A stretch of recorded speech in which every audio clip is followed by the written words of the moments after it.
Այսօր Երևանում բացվեցին հեծի 3 նոր սպասարկման կենտրոններ։ Մեկը Հրաչյա Քոչար փողոցում, երկրորդը Երվանդ Քոչար փողոցում, երրորդը Արցախի պողոտայում։ Ի դեպ նոր բացված գրասենյակների կին բաժանորդներին էլ դիմավորում էին ծաղիկներով։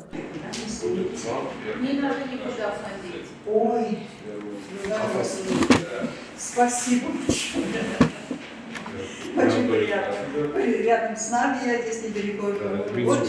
Очень хорошо, спасибо вам большое. Всего хорошего на вашей работе, спокойных, хороших дней. А вашим семьям мир вашему дому и всего хорошего.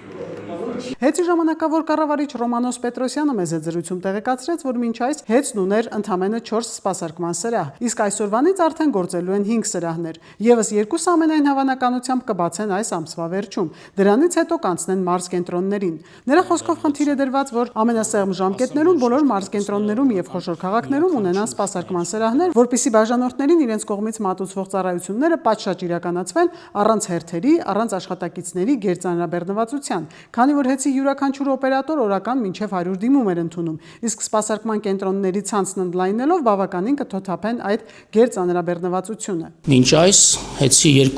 այսօր բացվող 3 մասնաճյուղերից 2-ը գործում էին սեփականատերին փոխկապակցված 2 խոշոր առևտրի կենտրոններում բավականին բարձր վարձավճարներով։ Մասնավորապես այս տարածքը գտնվում է հեծ ՓԲ-ի սեփականության բալանսում գտնվող վարչական շենքի առաջին հարկով, որը նախկինում նպատակային չէր օգտագործվում, եւ այս տարածք տեղափոխվելով մենք էականորեն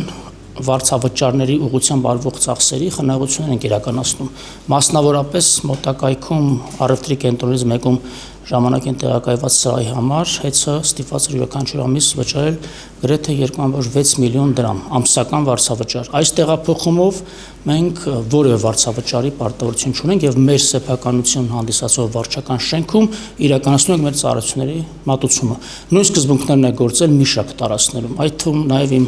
նշած 3 սրահներից երկրորդը, որը գտնվում է Երվանդ Քոչար հասցեում, դարձյալ խոշոր առևտրի կենտրոնում մոտավոր 2 միլիոն ամսական վարձավճար էր վճարվում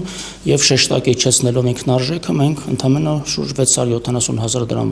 ամսական վարձավճարով կիրականացնենք մեր ծառայությունների սպասարկումը։ Ռոմանոս Պետրոսյանը նաեւ նշեց, որ սա սեփական միջոցների կառավարման անարդյունավետության հարց է եւ այդ շեշտակի միջամտությունների միջոցով իրենք միայն այս 2 գրասենյակների վարձակալությունից շուրջ 50 միլիոն դրամ տարեկան խնայողություն կանեն եւ առնվազն հանրային ծառայությունների կարգավորման տիրույթում գտնվող բացառապես սակագնային քաղաքականությամբ եւ սպառած էլեկտրաէներգիայի դիմաց բաժանորդներից գանձված հասույթը նման կերպ տնօրինելը բնականաբար ընդունելի չէ։ Սա տնտեսագիտության մեջ կոչվում է շահույթի միգրացիա։ Այսինքն այն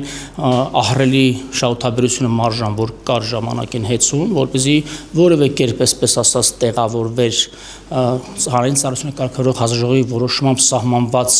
սակագնի կառուցվածքում արդեն նախատեսված չափի մեջ ահռելի միջոցներ պարզապես շահույթի միգրացիայով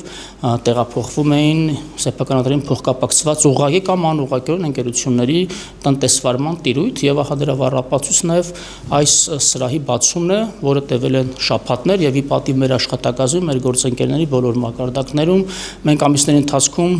այս եւ հիմնանորոգման աշխատանքները եւ ներսում փոխատեղումների արդյունքում ունեցանք այս գեղեցիկ նորաբաց սրահը։ Երվանդ Քոչար փողոցում գտնվող սպասարկման կենտրոնի օպերատոր Լիլիթ Գրիգորյանն էլ մեզ այդ զրույցում ասաց, որ միջավայրը տրամադրող է, ինչի համար իրենք շատ շնորհակալ են։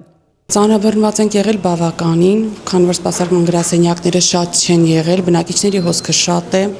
դիմումները օր-օրի ավելանում են, կախված բազմաբնակարանային շենքերի ավելացումով, արևային կայանների տեղադրումով եւ այլն։ Բնակիչները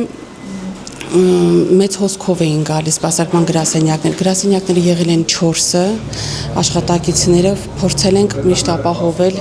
ներկա բաժանորդներին պարտադիր սպասարկել, եթե նույնիսկ դա եղել է ոչ աշխատանքային ժամ։ Սպասարկման կենտրոնի օպերատորը կարծում է, որ նոր սպասարկման գրասենյակների բացումը նկատելիորեն կթեթևացնի թե բնակիչների, թե օպերատորների հոգսը։ Հավանիչ տեսանյութ է եւ բաժանորդագրվիչ նորությունները բաց չթողնելու համար։